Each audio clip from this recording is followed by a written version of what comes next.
Ich darf Sie ganz, ganz herzlich bei der Eröffnung des allerersten Austrian Forum for Peace begrüßen. Mögest du in interessanten Zeiten leben? Glaubt immer, dieser Spruch ist ein chinesisches Sprichwort. Tatsächlich ist die Herkunft nicht belegt, aber es gilt jedenfalls mehr als Fluch denn als Segen. In langweiligen Zeiten lebt es sich angenehmer, das ist der Gedanke dahinter. Aber man kann sich ja nicht aussuchen, in welchen Zeiten man lebt, und wir leben definitiv in interessanten. Es ist für mich eine Ehre, dieses erste Friedensforum hier in Schleining eröffnen zu dürfen, beziehungsweise Sie begrüßen zu dürfen. Es war ein hartes Stück Arbeit, aber ich glaube, es wird sich auszahlen, das wird man nach diesen Tagen sehen. 2022, das war eben das Jahr des 40-Jahr-Jubiläums, hat gezeigt, dass fast 80 Jahre nach dem Ende des Zweiten Weltkriegs Frieden und Sicherheit in Europa keine Selbstverständlichkeit mehr sind. Aus der Sicht des ACP gilt es, aktiv zu werden und sich gemeinsam mit den anderen schwierigen Fragen dieser Zeit zu stellen. Das heißt, auch aktiv zurückzuschauen auf gewonnene Erfahrungen aus den letzten 40 Jahren, Friedensforschung, Friedensarbeit und die entstandene Expertise zukunftsorientiert einzubringen. Dass wir hier und heute in Schleining ein Friedensforum veranstalten oder dass wir uns zu einem Friedensforum treffen, kommt nicht von ungefähr. Das Burgenland hat in seiner 100-jährigen oder über 100-jährigen Geschichte sehr viele leidvolle Erfahrungen auf der einen Seite mit dem Thema Krieg, aber dann natürlich auch sehr positive Erfahrungen mit dem Thema Frieden gemacht.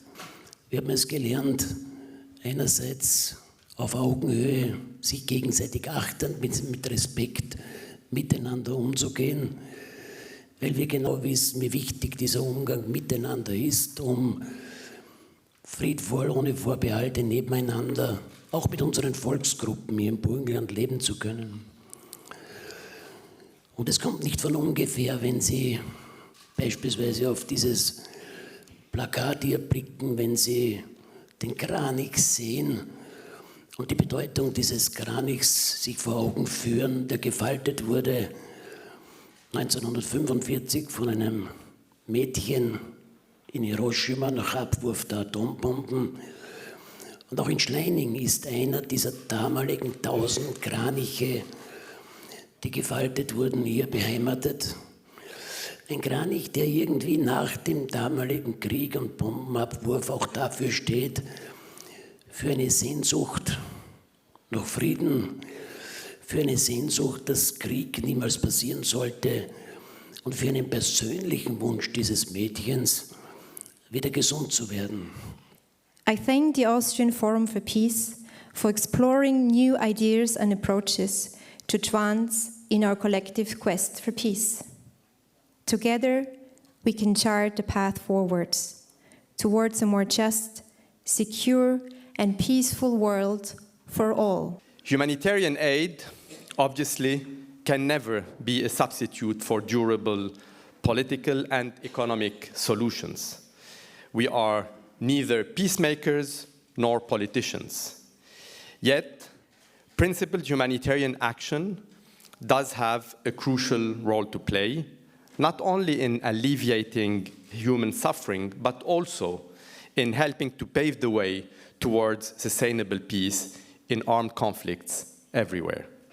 The single most effective way to reduce suffering in war is to uphold the fundamental principle of humanity.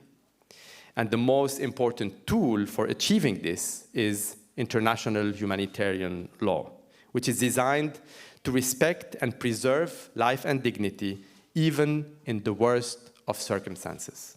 I am coming from a different region, and I'm not going to talk about Ukraine, sorry. I'm not going to talk about Europe also, sorry.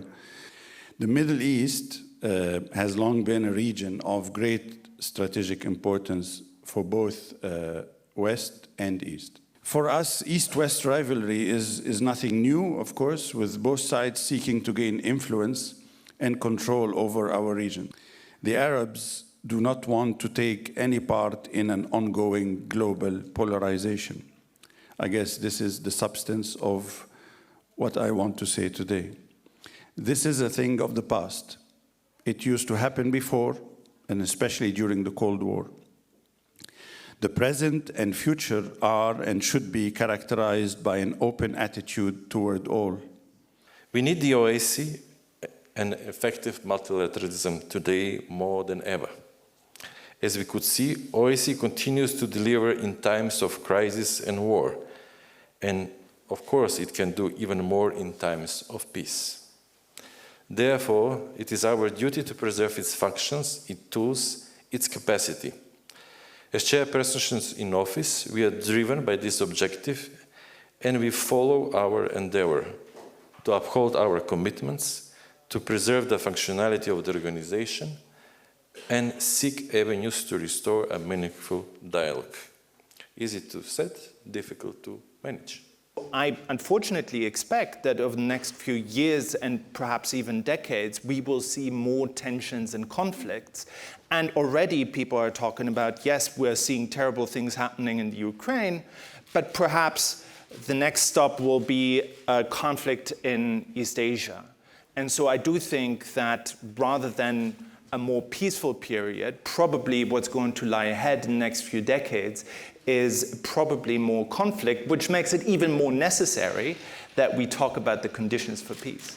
You know, I really didn't like when we started from this East-West. It's not about East-West anymore. For me, that is something back from the Soviet time. And even in the Soviet time, that was a little bit exaggerated in the 1980s. But now when we are talking about the wars, about many of the current wars, it's not about Russia or the United States. It's about a choice of values. And these values are not only democracy, because definitely when I come to some of the Asian countries, they feel about democracy probably different than when I come to Sweden.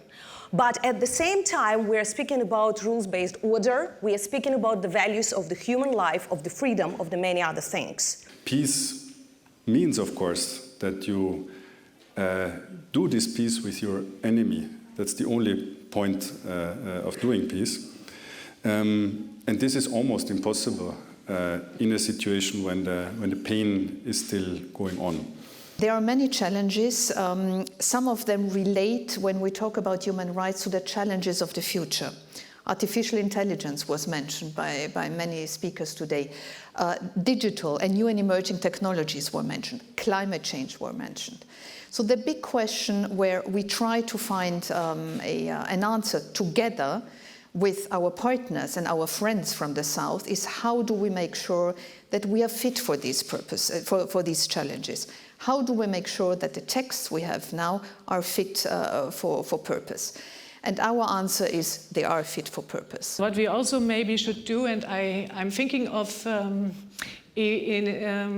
starting such a news show, is a positive show with positive news, not to be on a butterfly pink side of the world, but just to tell the people there are always good news. There are always maybe small between Palestinians and Israelis. There are so many initiatives.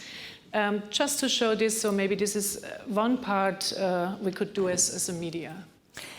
I almost want to take that as a closing statement because I really want to find one optimistic nugget in this panel to close on. Thank you all so much for adding your experience to this panel. I think also because of the time, we'll close on this slightly optimistic note. Thank you all so much for joining.